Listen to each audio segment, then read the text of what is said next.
नमस्कार. सखी सह्याद्रीमध्ये मी पल्लवी मुजुमदार आपल्या सगळ्यांचं मनपूर्वक स्वागत करते. देशाचा सर्वोच्च नागरी सन्मान भारतरत्न भारताचे माजी पंतप्रधान अटल बिहारी वाजपेयीजी यांना आज तो प्रदान करण्यात येत आहे राष्ट्रपतींच्या हस्ते. त्यानिमित्तानं अटलजींना दीर्घायुष्य लाभो ही सह्याद्री वाहिनी आणि सखी सह्याद्रीच्या टीमतर्फे मनपूर्वक शुभेच्छा. मंडळी, नाविन्याची ओढ, सृजनतेची ओढ, कल्पना विश्वात भराऱ्या आणि तरीसुद्धा वास्तवाशी नाळ कायम राखते ती रंगभूमी. या रंगभूमीचे अनेक पैलू आहेत आणि हे पैलू लक्षात घेत युनेस्कोच्या इंटरनॅशनल थिएटर इन्स्टिट्यूटनं 1961 साली रंगभूमी दिनाची रुजवात केली. आणि मग काय सांगायचं, 1962 सालापासून जागतिक पातळीवर जागतिक रंगभूमी दिन जगभरात साजरा व्हायला लागला. आणि मग त्याचेच हे पडसाद म्हणजे 27 मार्च हा जागतिक रंगभूमी दिन म्हणून आपण साजरा करत आहोत. या जागतिक रंगभूमी दिनाच्या आपल्या सगळ्यांना मनपूर्वक शुभेच्छा. प्रेक्षक, कलाकार या सगळ्यांमधली नाळ साधते ती रंगभूमी. या रंगभूमीवर काय घडत असतं, आपल्या कल्पना विश्वांचा आविष्कार तिथं दिसतोच, पण हो, वास्तवाशी असलेली नाळ जी आहे ती कायम असते असं मी म्हटलं. पण त्याच बरोबरीने इथे एक भली मोठी टीम कार्यरत असते. ही टीम कोण असते? तंत्रज्ञ असतात, कलाकार असतात आणि रंगभूमीवर मंचावर जेवढी मंडळी आपल्याला दिसतात त्याहून जास्त, कित्येकदा दुपटीहून अधिक मंडळी मागे कार्यरत असतात. पण ही मंडळी जी आहेत ती काय करत असतात? लेखकाने जे लिहिलेलं असतं ते उलगडत असतात आणि त्याचं सादरीकरण अतिशय कलात्मकरित्या जणू काही आपल्याच पाशी, आपल्याच बाबतीत हे घडतंय अशा पद्धतीने हे मांडत असतात, उलगडत असतात. जागतिक रंगभूमी दिनाच्या औचित्य साधून आज आपण सखी सह्याद्रीमध्ये हाच विषय घेऊया, जागतिक रंगभूमी दिन. आणि या निमित्तानं ही रंगभूमीची वेगवेगळी हे काय आहेत, पाकळ्या काय आहेत, या सुंदर कोंदण जे आहे त्याच्यामध्ये काय आहे, मागे वळून बघताना काय आहे, वर्तमान काय आहे, भविष्य काय आहे, हे सगळं उलगडणार आहोत. पण या कोंदणामध्ये असलेल्या वेगवेगळ्या पाकळ्या जेव्हा आपण बघतो तेव्हा लक्षामध्ये येतं की आत जावं तेवढं अधिकच सुंदर असं हे फूल आहे, अधिकच सुंदर असं हे कोंदण आहे. तेव्हा हे उलगडण्यासाठी व्यक्तिमत्व सुद्धा असंच आहे. त्यांचं नाव असं आहे. नाव घेतानाच एक गोष्ट लक्षामध्ये येते की दिग्दर्शक म्हणून जेव्हा आपण त्यांचं म्हणतो तेव्हा लक्षामध्ये येतं ते लेखकही आहेत. लेखक म्हणताना लक्षामध्ये येतं संगीतकारही आहेत, नेपथ्यकार आहेत आणि आणखीन बऱ्याच गोष्टी. कलाकार म्हणून त्यांचं मन जे आहे, सृजन मन सतत टिपत असतं. सह्याद्री वाहिनीसाठी हे आपलंच नाव आहे. आणि कलाकारांच्या बाबतीत सांगायचं तर कलाकारांची एक भली मोठी पिढी यांच्या टुरटुरनं आपल्याला दिलेली आहे. येस, आपण चटकन ओळखलेलं आहेच आहे. सिनेनाट्य क्षेत्रातलं एक मोठं नाव पुरुषोत्तम बेर्डे सर. सर नमस्कार. नमस्कार. सखी सह्याद्रीमध्ये आपलं मनपूर्वक स्वागत करते. रंगभूमी दिनाच्या आपल्याला मनपूर्वक शुभेच्छाही देते. धन्यवाद. त्यांच्याशी आपण संवाद साधूया, रंगभूमीचे विविध पदर उलगडून घेऊया. आणि हो, त्यासाठी दूरध्वनी क्रमांक चटकन टिपूया. 24908050 24988050. मुंबई बाहेरचे प्रेक्षक आणि मोबाईलवरून डायल करताना 022 हा एसटीडी कोड आहे. छोटीशी विनंती, नेहमीप्रमाणे प्रश्न विचारताना टीव्ही सेटचा आवाज थोडासा कमी ठेवा जेणेकरून आमचा आवाज तुमच्यापर्यंत व्यवस्थित पोहोचू शकेल. त्याचबरोबर जागतिक रंगभूमी दिन आहे तेव्हा त्याचं औचित्य साधूनच प्रश्न आपल्याकडून आम्हाला अपेक्षित आहेत. आपल्या गप्पांना सुरुवात करूया. जागतिक रंगभूमी दिन युनेस्को म्हणतो आज आहे. त्या अनुषंगाने जेव्हा आपण विचार करतो तेव्हा रंगभूमीवरचं सगळीकडनंच एक पैलू तुम्ही बघितलेले आहात जवळून. काय वाटतं तुम्हाला? प्रथम मी सर्वांना या रंगभूमी दिनाच्या निमित्ताने शुभेच्छा देतो. रंगकर्मींना, सर्व रंगकर्मींना शुभेच्छा देतो. आणि मला असं वाटतं की हे रंगभूमी दिन जेव्हा आपण साजरा करतो किंवा अशा ज्या कन्सेप्ट आपल्या पुढे आलेल्या आहेत, 5 नोव्हेंबरला मराठी रंगभूमी दिन आपण साजरा करतो. हा आजचा दिवस संपूर्ण जगभर हा दिन साजरा केला जातो. ह्या अशा दिवसांमुळे हा जो एक दिवस असतो, त्याच्यामुळे मला असं वाटतं की सर्व रंगकर्मींनी एकत्र येऊन म्हणा किंवा विचार विनिमय करून एकमेकांशी बोलून स्वतःला एक रिचार्ज करून घेतलं पाहिजे. एक ज्यांना पुनरावलोकन म्हणतो आपल्या कामाचं किंवा पुढच्या काही प्लॅनिंग्स असतात, आखण्या असतात, ह्या गोष्टींसाठी आजचा दिवस साजरा करायचा म्हणजे काय, कुठे येऊन नाचगाणी करायच्यात किंवा अशा मिरवणुका काढायच्यात असं नाहीये. तर आपल्या ज्या कन्सेप्ट आहेत मनामध्ये त्यांना कुठेतरी उजळणी द्यावी, एकत्र येऊन त्याच्यातून काय करता येईल का, एकमेकांना शुभेच्छा देताना विचार विनिमय करून त्याच्यातून काही नवीन निघतंय का हे बघणं, एक अग्निबाण ज्याला आपण म्हणतो ना, आपलं कार्य चालू आहे सध्या, त्याला कुठेतरी एक पुश मिळतो अशा दिवसांमुळे. आणि खास आपण त्याच्यासाठी या दिवसांची त्या ऑर्गनायझेशन्सनी ही योजना केलेली आहे. संपूर्ण जगभरामध्ये अशा पद्धतीचा जर साजरा होत असेल तर ते चांगली गोष्ट आहे. आपल्याकडे प्रामुख्याने मला असं वाटतं मराठी 5 नोव्हेंबरला जास्त मोठ्या प्रमाणात मराठी रंगभूमी दिन साजरा होतो. आजच्या दिवसाची नोंद अनेक लोकांनी घेतलेली आहे, भारतभरामध्ये घेतात सुद्धा. ह्याच्यामध्ये आपल्या भारताचं प्रतिनिधित्व केलं होतं गिरीश कर्नाडांनी. त्यांनी 2002 साली एक मेसेंजर असतो, त्यांनी जागतिक लेवलच्या रंगभूमीवर कार्य करणाऱ्या प्रत्येक देशातल्या अशा ठराविक लोकांना ती मंडळी बोलवतात आणि ते कॉन्फरन्स असते. त्याच्यामध्ये एक मेसेंजर म्हणून त्यांनी स्वतःचा एक मेसेज सगळ्या जगभरात तो द्यायचा असतो. ती द्यायची संधी आपल्याकडे गिरीश कर्नाडांना मिळाली होती 2002 साली. पण मला असं वाटतं भारतीय रंगभूमी इतकी प्रगत आहे की गेल्या 50 वर्षात एकच व्यक्ती तिथे जाऊन हा मेसेज देते. तर मला आपल्या ह्या माध्यमातून सांगा असं वाटतं की त्यांनी रिसर्च करायला पाहिजे. आपल्याकडे इतके रंगकर्मी आहेत, इतके मोठी मोठी नावं आहेत भारतामध्ये की ते ह्या लेवलवर आणखी काही लोक तिथे जाऊन बोलू शकतात. इतकी प्रगल्भ भारतीय रंगभूमी आहे. त्याच्यामध्ये विविध आपले जे राज्य आहेत तिथल्या रंगभूमी प्रगल्भ आहेत. त्याला एक परंपरा आहे, 150, 200, 300 अनेक वर्षांची परंपरा आहे. त्याच्यातून बरंच काहीतरी निर्माण झालेलं आहे. तर असे लोक खूप मोठ्या प्रमाणात तिथे जाऊन चांगलं बोलू शकतात. खरंय. जेव्हा भारतीय रंगभूमीविषयी आपण बोलतो तेव्हा एक लक्षामध्ये येतं की दीर्घांक होते, 5-5 तासांची नाटकं होती, संगीत रंगभूमी होती, पौराणिक नाटकं होती आणि मग त्याच्यातून पुढे येऊन 3 तासांची नाटकं आली, 3 तासावरून 2 तासावर आणि आता एकांकिका किंवा पटकन काहीतरी 15 मिनिटांमध्ये सुद्धा सादरीकरण होतं. ही स्थित्यंतर आपल्याला खूप बघायला मिळाली आणि पुन्हा पुन्हा मागे सुद्धा आपण वळून बघत असतो, दीर्घांकही काढत असतो आणि या छोट्या छोट्या एकांकिकांकडे वळत असतो. हा सगळा प्रवास जो आहे तो लक्षणीय आहे आणि काळानुरूप होत गेला असं वाटतं. ऑफकोर्स काळानुरूपच आहे, कारण जसजशी प्रगती होत गेली, आपल्या आजूबाजूला वेगवेगळे माध्यमं येत गेली, तसतसा हा काळ कमी होत गेलेला आपल्या लक्षात येतो. म्हणजे तू 4-5 तास म्हणते, रात्रभर चालायचं. आपले जे लोककलांच्या परंपरा आहेत तो एकच विरंगुळा काही वर्षापूर्वी, अनेक वर्षांपूर्वी होता. लोककला हा एकच. नाटकांचाही जेव्हा भरतमुनी किंवा या सगळ्या लोकांनी शोध लावण्यापूर्वी केवळ लोककला, स्थानिक लोककला ह्याच विरंगुळाचा माध्यम होत्या आणि त्याच्यातून आविष्कार लोक साजरे करायचे किंवा संगीतातून म्हणा, नृत्यातून म्हणा. ती त्या भौगोलिक त्याला कारण आहेत त्या विभागांची. म्हणजे सगळं भारत तर त्याच्यामध्ये अधिक वैविध्यपूर्ण आहे या भौगोलिक विभागांना. महाराष्ट्रात सुद्धा अनेक, म्हणजे आपल्या इकडचं कीर्तन काही ठिकाणी ते जागरण होतं, काही ठिकाणी ते गोंधळ होतं. त्याचा त्या भौगोलिक कारणात तिथली लोककला किती प्रगल्भ आहे, त्याच्यामध्ये काय आविष्कार आहेत, त्याच्यातूून तिथली लोककला प्रगल्भ होत गेली आणि ते आविष्कार रात्रभर लोकांनी साजरे केले. मग त्याच्यामध्ये रिच्युअल्स आहेत, म्हणजे प्रथा आहेत, रिच्युअल्स आहेत, देवाची आराधना, पूजा, ह्या सगळ्या गोष्टी. तर त्या निमित्ताने लोक तिथे यायचे, पूजेच्या निमित्ताने. मग त्यांना त्या निमित्ताने ती गर्दी झाली की मग त्याच्यातून ते त्या सगळ्या लोककलांच्या माध्यमातून पुढे मग त्याचा समाज प्रबोधन म्हणा, त्याच्यातली वग, नाट्य, ही सगळी प्रत्येक फॉर्म मध्ये आहेत लोककलांच्या. तर ती पुढे रात्रभर चालत राहिली. ती कहाण्या, त्या गोष्टी ह्या खऱ्या रंगभूमीला पुढे पोषक ठरल्या आणि जितकी रंगभूमी प्रगल्भ झाली त्याची मुळं ह्या लोककलांमध्ये आहेत. आपली जी म्हणून ज्याला म्हणू शकतो ना आपण, ती लोककलांच्या बेसवरच प्रगल्भ झालेली आहे अच्छा. रंगभूमी. बरं, सर याला जेव्हा आपण राजाश्रय मिळतो तेव्हा याला मान्यता प्राप्त होते अशी एक भूमिका होती, किंबहुना याच्याविषयी एक धारणा होती की नाटकामध्ये जाणं किंवा सिनेनाट्यसृष्टीकडे वळणं म्हणजे काहीतरी गैर आहे, इथपासून ते राजाश्रय मिळणं म्हणजे कौतुकाला प्राप्त होणं, हा एक बदल तिथं पुढे होत गेला.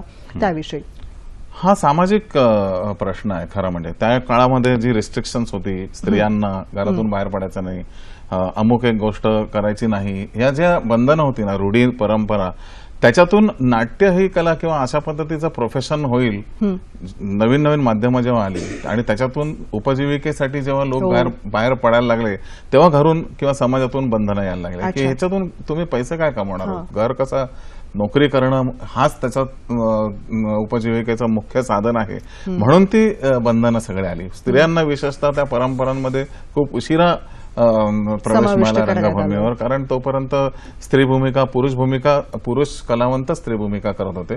तर हा सगळा प्रकार त्यामुळे झाला. आणि मग ह्या रिस्ट्रिक्शनमुळे जेव्हा बंधन येतात तेव्हा क्रांती वेगाने होते आणि ती वेगाने व्हायला लागली. मस्त. कार्यक्रमामधला पहिला फोन आलाय, तुमच्या परवानगीने घेते. किशोर नगरकर आपल्याशी बोलतायत वरळीहून. नमस्कार किशोरजी. नमस्कार. बोला. रंगभूमीवर जी नाटकं सादर केली जातात ती अधिक रिअलिस्टिक वाटण्याकरता रंगमंचामध्ये काही नॉवेल, काही नवीन सुधारणा करता येणं शक्य आहे का? आभारी आहे. धन्यवाद. नेपथ्यकार या भूमिकेतनं आता उत्तर अपेक्षित आहे तुमच्याकडून.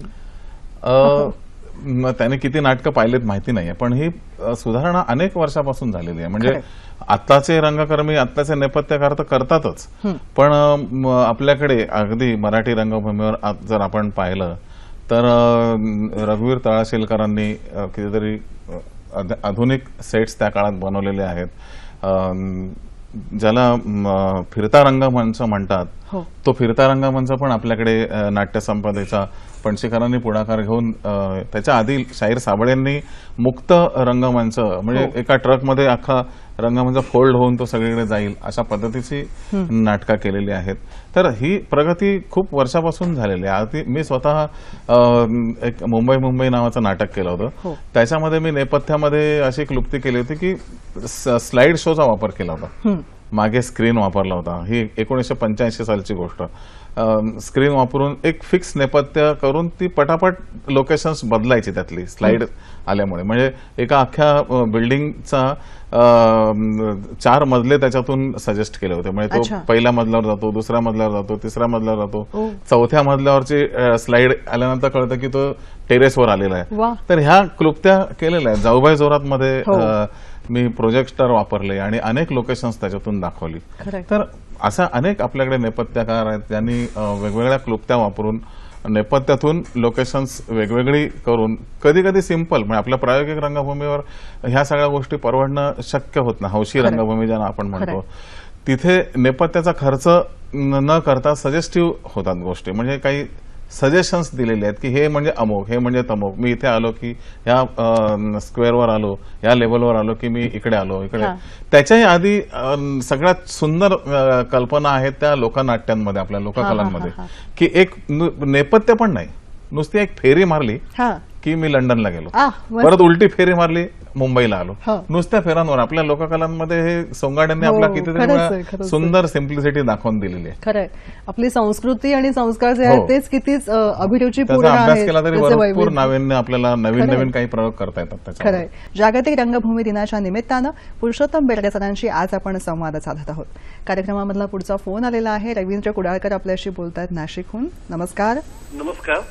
बोला. सर्वप्रथम रंगभूमी दिनाच्या हार्दिक शुभेच्छा आपल्यालाही. आपण सर्वच मराठी नाटककार, निर्माते आणि कलाकार चांगलं दर्जेदार आणि चांगल्या विषयांचं नाटक द्यायचं आम्हा रसिकांना प्रयत्न करता, याबद्दल खरंच अभिनंदन आणि कौतुक करावं वाटतं. असं म्हटलं जातं की नाटक पाहताना वेळ कसा गेला हे समजलं नाही, म्हणजे ते नाटक खरंच चांगलं.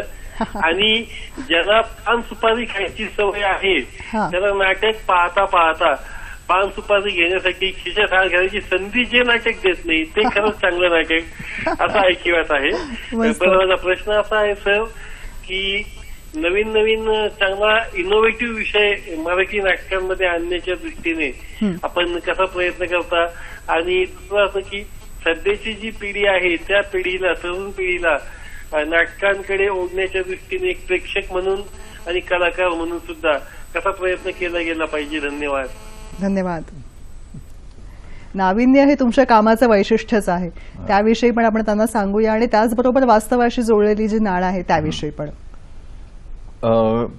खरं तर ते त्यांनी परत मगाचाच मला प्रश्न आहे की नाशिक सारख्या शहरामधून सुद्धा कितीतरी चांगल्या चांगल्या पद्धतीच्या नाटकांचा उगम झालेला आहे. रंगकर्मींनी तिथल्या नाटकं केलेली आहेत आणि एक फक्त व्यावसायिक रंगभूमीवरची नाटकं न बघता हौशी रंगभूमीवर काय चाललंय ते पण तुम्ही बघा. प्रायोगिक रंगभूमीवर काय चाललंय, कधी मुंबईला तुमचं येणं झालं, पुण्याला कधी जाणं झालं, तर तिकडे काही अशी रंगमंच आहेत की जिथे या पद्धतीची नाटकं होतात.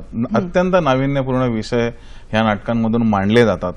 व्यावसायिक रंगभूमीवर कधी कधी एक काही बंधनं असतात विषय मांडण्याची, ती लोकांपर्यंत पोहोचतील की नाही याची धास्ती असते निर्मात्यांना, आणि ती त्याचे मोठ्या प्रमाणात प्रयोग होतील की नाही याची धास्ती असते. पण हौशी आणि प्रायोगिक रंगभूमीवर ही धास्ती नाहीये.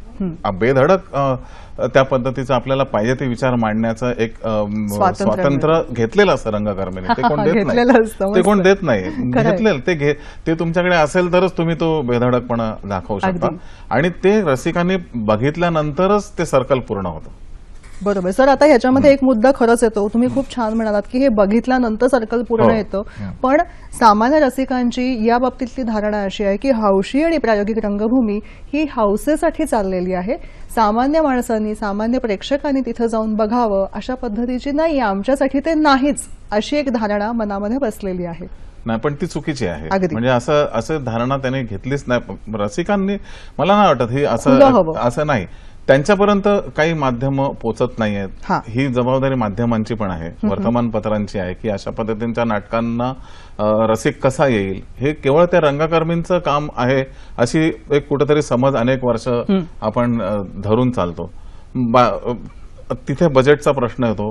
अनेक वेळा पैसे नाटक करायलाच पैसे पुरत नाही तर लोकांपर्यंत आपलं नाटक न्यायला कुठून पैसे आणणार.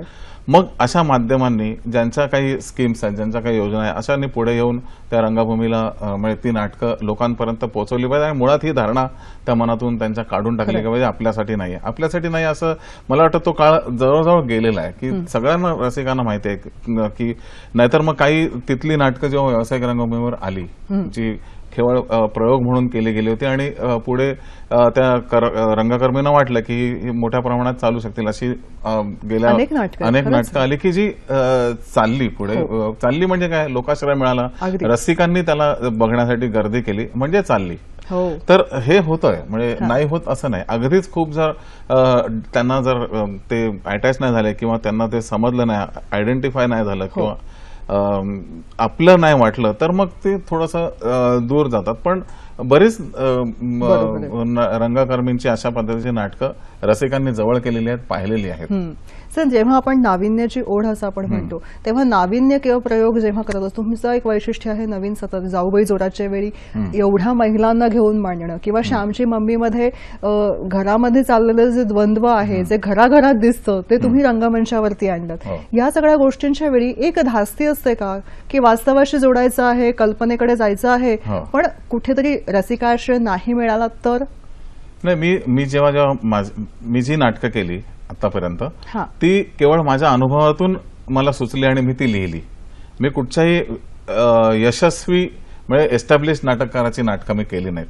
माझी स्वतःची रंगभूमी असं आपण त्याला म्हणू शकतो. मी जे मधून अप्लाइड आर्ट, कमर्शियल आर्ट शिकून आलेला माणूस आहे, त्यामुळे रंगभूमीची परंपरा काय माझ्याकडे नाही. रंग हा शब्द कायम आहे. रंग आहे, पण रंग आणि रंगभूमीवरचा रंग. तर ती मला जसं वाटलं तसं थिएटर मी करत गेलो. टूर हे नाटक मी लिहिलं कारण माझा त्या वर्षीचा अनुभव 75 सालच्या स्टडी टूरचा मी त्यात होतला आणि त्याला एक परफॉर्मिंग आर्टमध्ये मी बसवलं, माझ्या पद्धतीने बसवलं. तसंच मुंबई नाटक मी लिहिलं तेव्हा ते सुद्धा मी रेल्वेने मुंबईत मुलुंड ते मुंबई प्रवास करत होतो भेटी माझ्याकडे ऑफिसला जाण्यासाठी. त्याच्या वेळेला मला जो अनुभव आला मराठी माणसाची कुचंबणा तो मी त्या नाटकातून व्यक्त केला. श्यामची मम्मी अशोक पाटोळे हे लेखक, एस्टॅब्लिश लेखक किंवा पर्यायामध्ये जयवंत दळवी मला मिळाले, त्यांच्यासारखा लेखक मला मिळाला. अदरवाईज आपल्याला श्यामची मम्मी मधले काही सीन दिसत आहेत स्क्रीनवरती. हा, अतिशय गाजलेलं आणि वास्तववादी असं हे नाटक हो, आहे. त्या नाटकामधून जाऊबाई जोरात मध्ये निर्मिती सावंत सारख्या अभिनेत्री आमच्या बरोबर होत्या. त्यांच्याशी एक रॅपो झाल्यानंतर मला त्यांच्यासाठी एक नाटक विषय सुचला आणि मी आणि अशोक पाटोळेंनी बसून आम्ही आणि दिलीप जाधव निर्माते वा. आमचं हे नाटक आम्ही केलं. वा, याच्यामध्ये अनेक नवे जुने कलाकार दिसतात.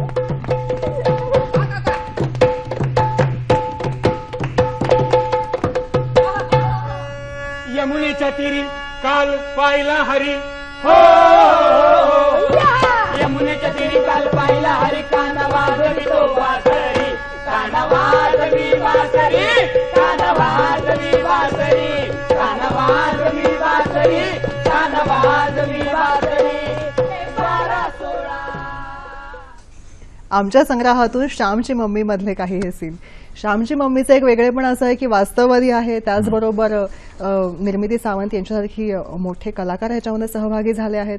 पण नवीन युवा पिढीमधलेही अनेक कलाकार ह्याच्यामध्ये आपल्याला दिसतात. हो. मग सगळ्या वयोगटाला काम करवून घेणं आणि त्याचबरोबर एस्टॅब्लिश लोकांबरोबर काम करणं ही एक मोठी कसरत असते असं वाटतं सर? हो, मी जेव्हा नाटकं केली ना, ते माझ्या वयोगटात मलाच सुचलेलं ते नाटक त्या पद्धतीनेच ते आलं. जसं टुरटुरमध्ये सर्व तरुण मंडळी होती, हो. त्या काळातले रंगकर्मी होते, कारण त्या पद्धतीचं नाटक मला व्यावसायिक रंगभूमीवर आणायचं होतं. त्यामुळे ऑटोमॅटिकली ती नाटक जसं आवडत गेलं लोकांना, तसं त्या सर्व कलावंतांना लोकाश्रय मिळत गेला आणि ते पुढे स्टार झाले. एक दिग्दर्शक म्हणून माझं त्यावेळेला काम होतं. मस्त. मी त्या मंडळींना सिलेक्ट करतो, मला ते आवडतात आणि ती कोणाला माहिती नसतात. खरंय. जेव्हा मी आपण ज्यांना म्हणतो की ते माझ्या नाटकात आले आणि पुढे गेले, तर माझं दिग्दर्शक म्हणून त्यावेळेला काम झालेलं असतं आणि ते क्लिक होतात त्याच्यानंतर.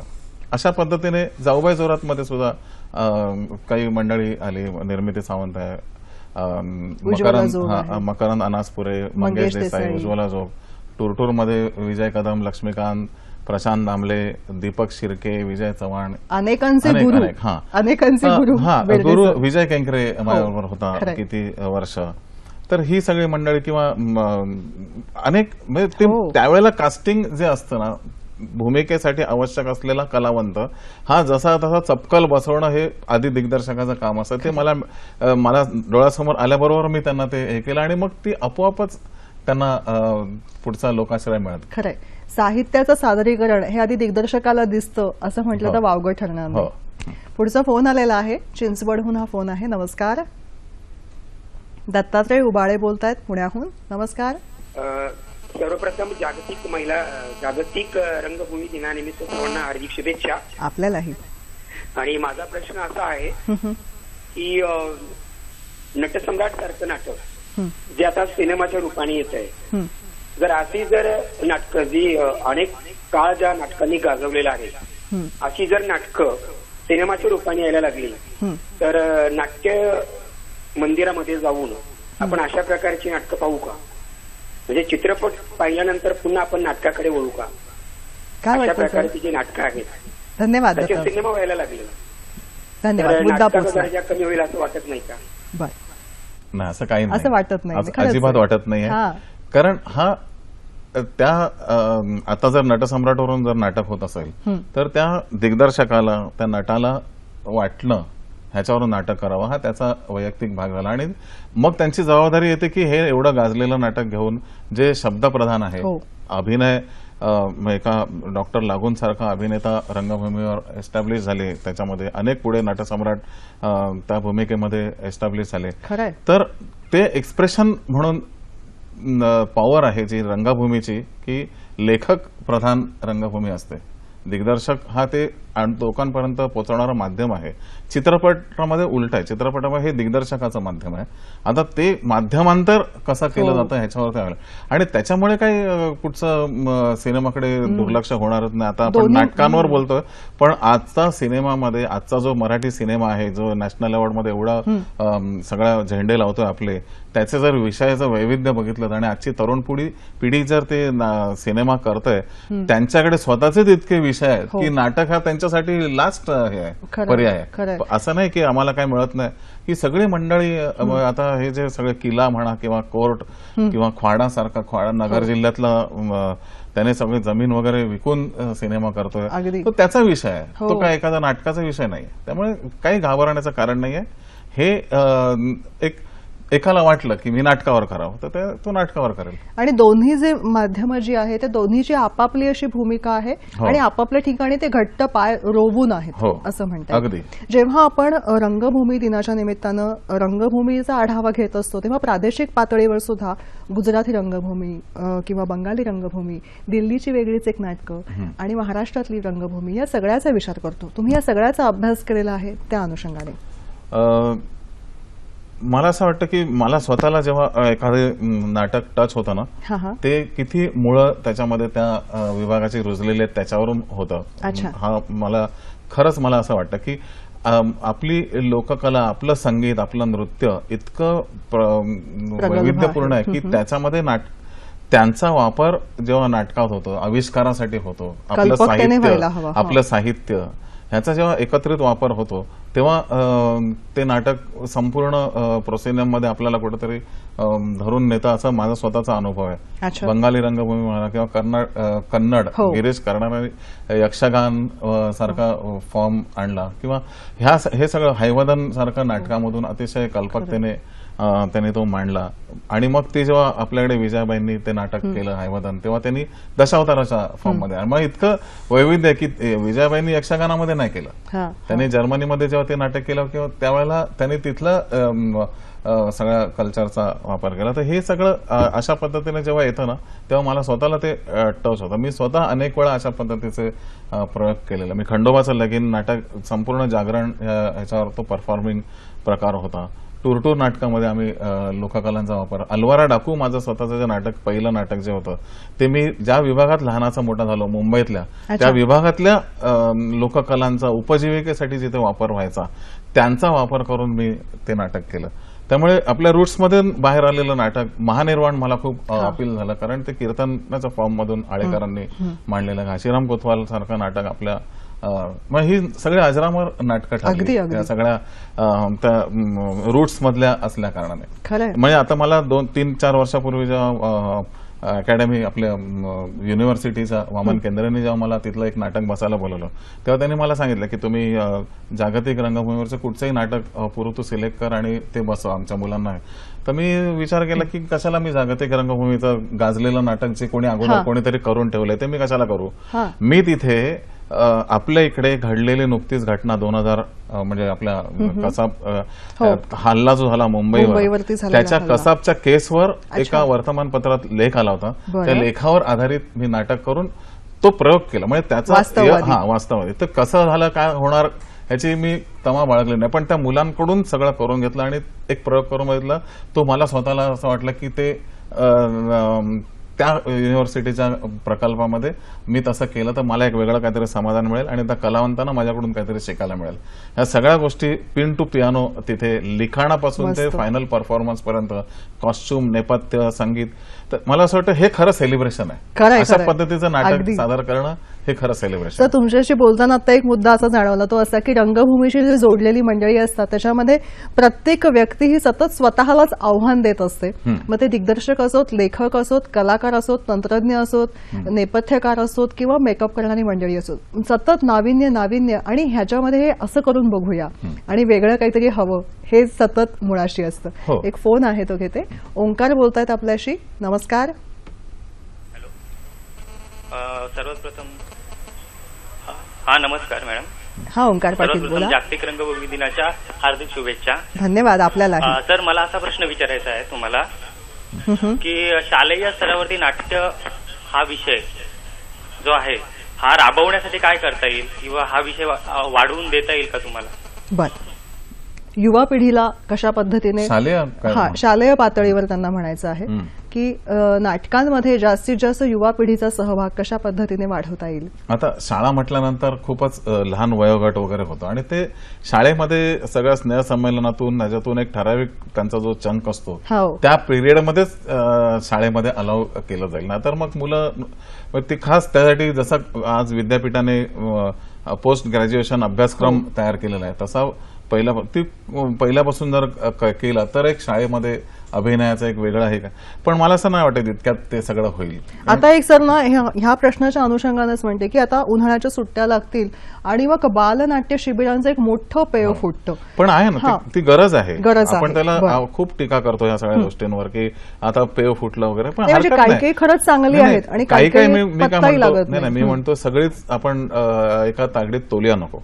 बरोबर जो तो आपापल्या परीने ते त्या विषयामध्ये उतरत असतो आणि ज्याला ती अटॅच होईल तो तिकडे टिकेल. अगदी ज्याला प्रत्येकाला समजून घेण्याचा हक्क आहे आणि समजवण्याचा हक्क आहे त्या पद्धतीची ही शिबिरं जर मोठ्या प्रमाणात त्याची जर होत असतील अनेक वर्कशॉप जर निर्माण होत असतील आणि होत असतील मला स्वतःला पूर्वी वाटायचं की हे कशासाठी पण नंतर मला असा अनुभव आला की गरज आहे हे अपडेशन होणं हे त्याच्यामध्ये तत्परता येणं ते कळणं एक 8 दिवसात 4 दिवसात त्याचं थोडंसं जरी कळत असेल सगळं कळणार नाही. काही लोकांना आता काय झालंय की सिरियलमध्ये इकडे तिकडे चान्स मिळण्यासाठी वर्कशॉप अटेंड करतात आणि एका महिन्यात त्यांना असं वाटतं की मी कुठेतरी स्टार व्हावं.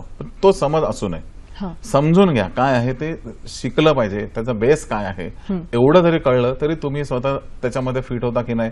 आणि असं कशाला या वर्कशॉपमधून तुम्हाला अभिनयाची ह्याची करिअर करायचीच गरज आहे असं काय नाही. तुम्ही स्वतःला उद्या चांगला इंटरव्ह्यू दिलात एखाद्या नोकरीसाठी तरी सुद्धा ह्या वर्कशॉपचा तुम्हाला फायदा होईल. तरुणांनी असे अनेक वर्कशॉप केल्यानंतर स्वतःला म्हणजे स्वतःच्या लग्नाची तयारी करून एक चांगली मुलगी स्वतः शोधली तरी सुद्धा हे फलनिष्पत्ती आहे. प्रत्येकाने जाऊन का उद्या हिरो बनायला पाहिजे ऍक्टर बनायला पाहिजे असं नाही.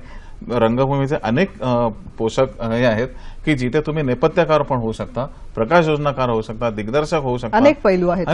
त्या अनेक पैलूंमध्ये तुम्ही उतरायला पाहिजे. नुसतं अभिनय हा पैलू नाहीये. नुसतं अभिनय धारणा धरून जर कोण वर्कशॉपला जात असतील तर त्याने धावून आणि सामान्य माणूस रोजच्या जगण्यामध्ये इतक्या वेगवेगळ्या भूमिका निभावत असतो त्याची एक वेगळी कार्यशाळा त्यातून मिळू शकेल. व्यक्तिमत्व विकास हा पण एक त्याच्यामधला भाग आहे तो आवश्यक आहे. कळीचा मुद्दा आहे तो. नमस्कार पुढचा फोन आहे. नमस्कार सुरेंद्र बोलतायत आपल्याशी नाशिकहून. सुरेंद्र बोला. मला बालनाट्य रंगभूमी जी आहे तर त्याच्या संदर्भात प्रश्न विचारायचा होता की मुलांना योग्य पाहिजे तसं मार्गदर्शन मिळत नाही.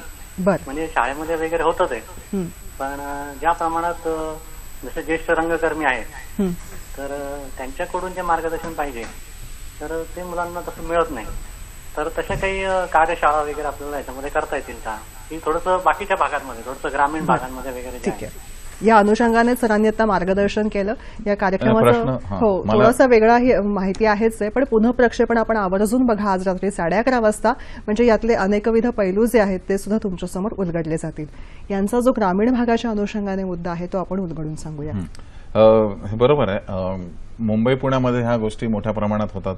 नाशिक शहरातून त्यांचं जर असेल तर नाशिकमध्ये सुद्धा बाल रंगभूमी खरं म्हणजे जी एकेकाळी आपल्याकडे सुधा करमरकर रत्नाकर मतकर यांनी जसं व्रत घेतलं होतं त्याचं आणि त्यातून खूप मोठे मोठे कलावंत पुढे मिळाले. आज आविष्कार सारखी संस्था आहे की ज्यांची एक विंग आहे बाल रंगभूमीची म्हणा किंवा दुर्गा झाली गौरी सारखं नाटक अनेक वर्ष त्यांनी केलं. वेगवेगळ्या अशा काही संस्था आहेत. गौरी केंद्रे प्रामुख्याने वर्कशॉप्स त्या घेत असतात. आपल्या सांस्कृतिक विभागाने पण अशा काही वर्कशॉप महाराष्ट्रभर त्यांचे चालू असतात सुटीमध्ये याच्यामध्ये. तर त्याच्यावर लक्ष ठेवलं पाहिजे. म्हणजे नाहीच आहे असं नाहीये. हे आहेत सगळं अनेक उपक्रम खूप आहेत. फक्त कधी कधी ते नजरेतून सुटत असतील पण अनेक ठिकाणी अनेक मंडळी बाल रंगभूमीच्या अनुषंगाने कार्यरत आहेत. फक्त आपण लक्ष ठेवा असं मला वाटतं की ती कुठे आहे कुठे चाललंय या सगळ्या. आणि प्रत्येक वेळेला ही सगळी मंडळी जाऊन ग्रामीण विभागात करतीलच असं नाहीये. कदाचित तुम्हाला काही ठिकाणी यावं लागेल. प्रमुख शोध घ्यावा लागेल आणि तसं यायला लागेल. खरं किंबहुना आजच्या दिनाचं औचित्य साधून वसंत नाट्य महोत्सव हा सुद्धा सुरू आहे मुंबई विद्यापीठाचा. युनिव्हर्सिटीने या सीझन मध्येच असतो की देशातले विविध म्हणजे राज्यातून नाट्य आविष्कार इथे साजरे होतात. ह्या सगळ्या गोष्टी बघितल्या गेल्या पाहिजेत. जसं आपण फिल्म फेस्टिवल बघतो तसं नाट्य महोत्सव अनेक ठिकाणी हल्ली होत असतात. एकांकिका स्पर्धा होत असतात. दीर्घांक स्पर्धा आता अलीकडच्या काळामध्ये सुरू झालेल्या आहेत. परत काही गोष्टी रिवाईव्ह होत आहेत. ह्या सगळ्या बघणं आणि प्रगल्भ होणं हा एक त्यातला मार्ग आहे. जागतिक रंगभूमी दिनाच्या निमित्तानं आजचा विशेष भाग आणि त्या अनुषंगाने अनेक कलाकारांचे गुरु पुरुषोत्तम बेर्डे सर आज आपल्याशी संवाद साधत आहेत. रंगभूमीचे विविध पैलू उलगडताना एक लक्षामध्ये येतं की परदेशातील रंगभूमी जी आहे हा एक अधिक प्रगल्भ असा भाग आहे. तिथे असलेले प्रेक्षक सुद्धा आपण बघतो तेव्हा की यामध्येच प्रेक्षक आलेले आहेत आणि पटकन येऊन बसलेत असा भाग बघायला मिळत नाही. मोबाईलची रिंगटोन वाजत नाही, मॅनरिझम तोडले जात नाहीत. समजा कोणाला मध्ये यायचं असेल तर एका छान काचेच्या बॉक्समध्ये बसून त्यांना बघता येतं. मध्यंतरामध्ये आदरपूर्वक त्यांची एंट्री होते आणि मग त्यांना बघायला मिळतं. त्याचबरोबर रंगकर्मी सुद्धा सन्मानाने आधी नमस्कार करतात, कला सादर करतात, पुन्हा सन्मानाने नमस्कार करून आतमध्ये जातात. एक वेगळंच वातावरण, एक माहोल ज्याला म्हणतो तो तिथे एस्टॅब्लिश झालेला आहे. कर्टन कॉल वगैरे सारखं. येस, कर्टन काय कॉल ही ना त्या देशातली त्या इथलं कल्चर आहे. होय, होय. संस्कृती. आपल्याकडे वेगळं कल्चर आहे. होय. आपल्याकडे रंगकर्मींकडे एक कल्चर आहे आणि प्रेक्षकांमध्ये एक वेगळं कल्चर आहे. अगदी छान. म्हणजे वेगवेगळं. नेमका मुद्दा सांगितला हां, सर. कारण बघा ना, मानसिकता ह्याच्यामध्ये महत्वाची आहे. काही काही वेळेला रसिकांची मानसिकता अशी असते की आम्ही पैसे देऊन नाटक बघायला आलो, आम्हाला टाइमपास म्हणून बघायचं आहे. हो. काही लोकांना खरंच त्या विषयाला आकर्षित होऊन आलेले असतात, जाहिरातींमधून आकर्षित झालेले असतात, त्याचे रिव्ह्यू वाचून आलेले असतात किंवा रिव्ह्यू वाचून यायचं बंद करतात. अशा अनेक गोष्टी आपल्याकडे सध्या मानसिकता आहे. मुंबई पुण्याकडून जरा आणखी बाहेर गेलात किंवा खेडेगावात किंवा दौऱ्यावर गेल्यानंतर कलावंतांना वेगवेगळे अनुभव येतात रसिकांचे. आताच्या सिरियल आणि सिनेमाच्या इम्प्रेशनने तिथले कलावंत तर कलावंतांना बघायला लोक येतात. म्हणजे नाटक कसं असू दे, आम्हाला तो त्यातली जी रडणारी बाई जी दिसते, अत्याचार होणारी ती मुलगी याच्यात काम करते ना, मग आम्ही ते बघायला जाऊ, अशी धारणा आहेत. तर आपण परदेशाच्या रंगभूमीशी तुलना करताना आपण इक्विव्हॅलंट नाही होत. दोन शक्तिशाली गोष्टींची तुलना होऊ शकते, नाही का. तिथे इतकं ऍडव्हान्स सगळंच आहे टेक्निक. परदेशामध्ये अगदी तुम्ही ब्रॉडवे घेतलात किंवा ऑपेरा, तर त्यांच्या रंगभूमी म्हणजे व्हास्ट आहे, टेक्निकली इतकी परफेक्ट आहे आणि खूप आहे की आत्ता आपल्याकडे त्या बऱ्याचशा गोष्टी आलेल्या आहेत. आत्ता हल्ली आलेल्या आहेत. आपण आत्ता आपली इथली रंगमंच जे आहेत, आपल्या इकडे नवीन थिएटर बांधलं जातं, ते थिएटर परिपूर्ण त्याचा अभ्यास करून आलेला आर्किटेक्टकडे बांधायला दिलं जातं का, हा पहिला प्रश्न आहे.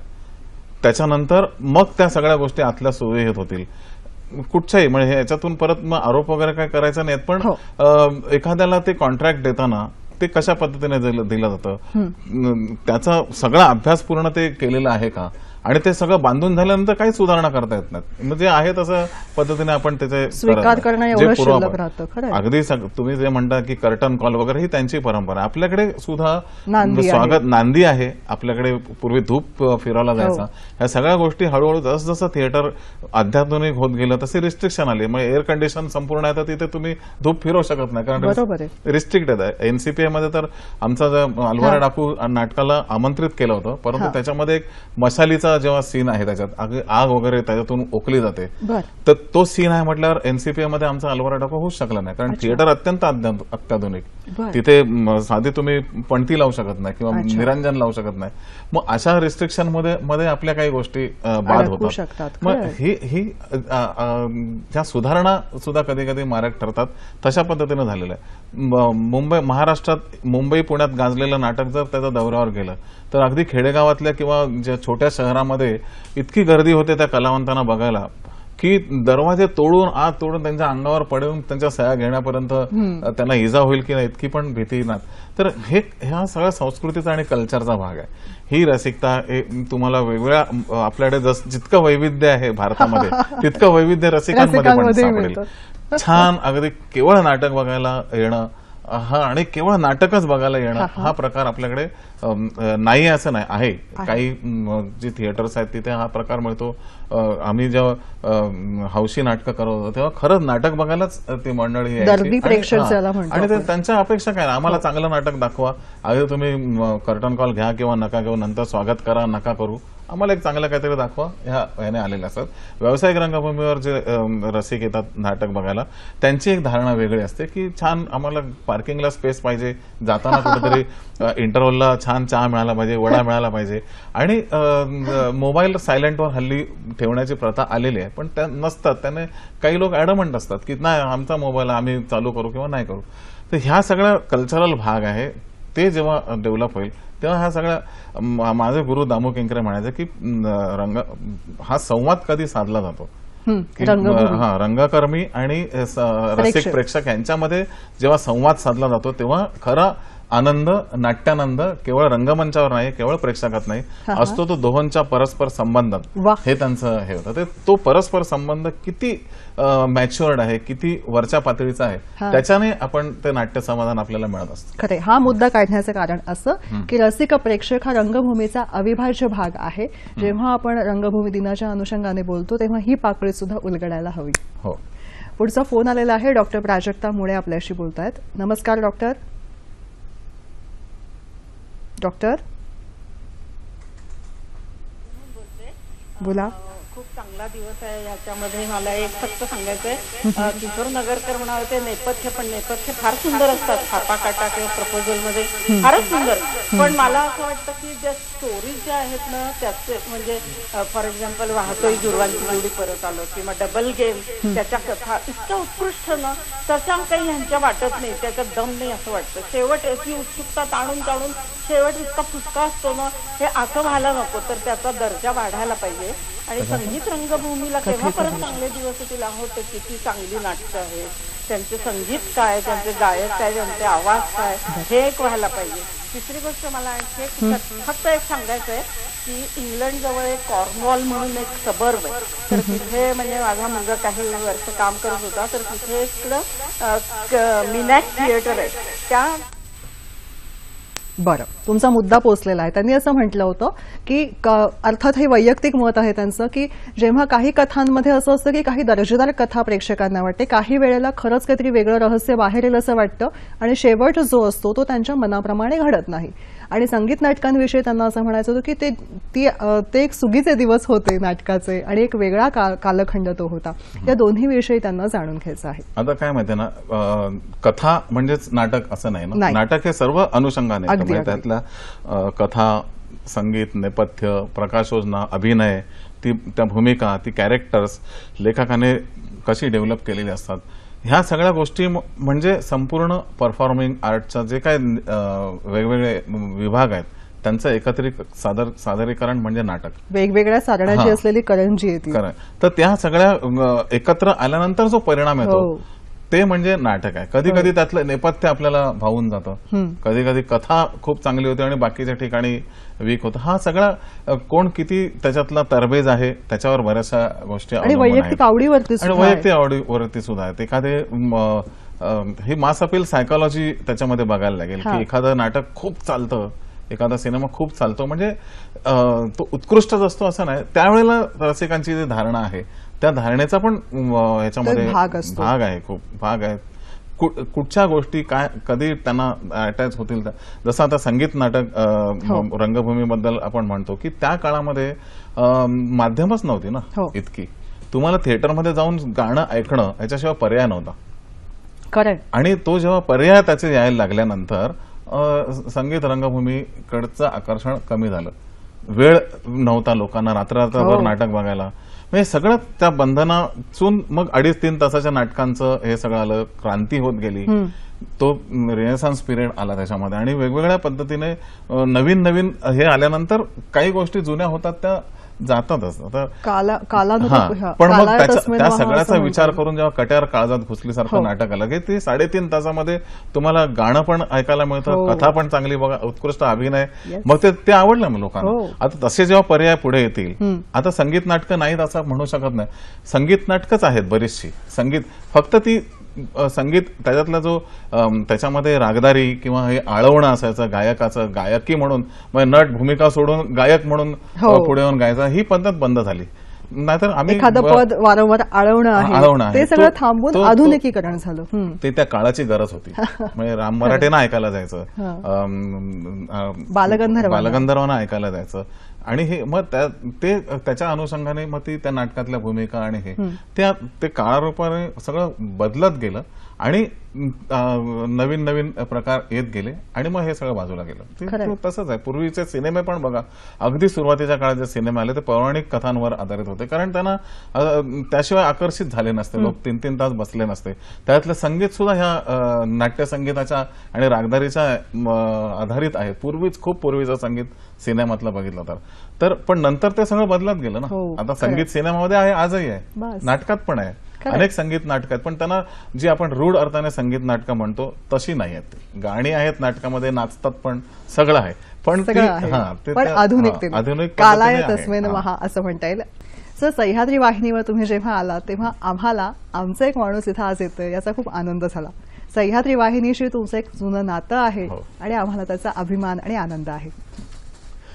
खरं म्हणजे ही स्थित्यंतराचे पिरियड होते. तो मी जेव्हा इथे 75 ते 78-77 काळामध्ये मी इथे ग्राफिक डिझायनर होतो दूरदर्शनमध्ये आणि तो खरं खूप स्थित्यंतराचा काळ होता. नवीन नवीन माध्यम, दूरदर्शन सारखं माध्यम एंटर झालं होतं. तो वेळ नाटकांवर त्याचा परिणाम होत होता. पण सगळ्यात गंमत काय होती ना, इथे जी मंडळी माझ्या बरोबर मी त्यांच्या बरोबर काम करत होतो, भक्ती बर्वे, स्मिता पाटील, स्मिता तवळकर, विनय आपटे, BP सिंग, बबन दळवी किंवा अनेक रंगकर्मी दूरदर्शनमध्ये त्यावेळेला हे माध्यम शिकण्याच्या उद्देशाने, छुप्या उद्देशाने इकडे काम करत होते. सगळ्यांचा उद्देश एक होता की ह्या माध्यमाशी, माझा पण तोच होता. मी जेतून ऍडव्हर्टायझिंग शिकून GD कमर्शियल आर्ट झालेला, त्याच उद्देशाने मी पण इकडे काम करत होतो. पण तो एक महाविद्यालयीन जसा पिरियड असतो ना, ज्याच्यामध्ये जे आम्हाला शिकायला मिळालं, तसं दूरदर्शनमध्ये सुद्धा मला खूप शिकायला मिळालं. आजूबाजूला म्हणजे स्मिता तळवकरला पहिला सिनेमा मिळाला तेव्हा टॉवरच्या खाली तिने आम्हाला सगळ्यांना चहा पाजला. पार्टी म्हणजे भक्ती बर्वे ती फुलराणी तिकडे गाजवायची आणि इथे न्यूज रीडर म्हणून होती.